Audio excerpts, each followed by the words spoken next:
Hello everybody, welcome back to as well. We have new video for you all. In this video I'll show you how you can lock your profile on Facebook, but before that please do make sure to like our video, subscribe our channel, and yes, without any further delay we're simply gonna go ahead step into our video.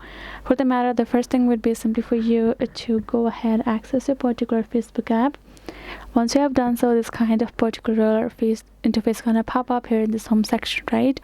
Afterwards, tap on this profile icon below the home section on top left corner. Now here in this section you can go ahead and access your particular profile and check it out.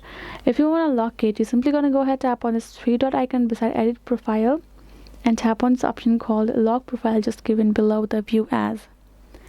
Tapped on it, and now you can see how it's gonna work, whatever feature comes with, and then see this option called lock your profile here in the blue box.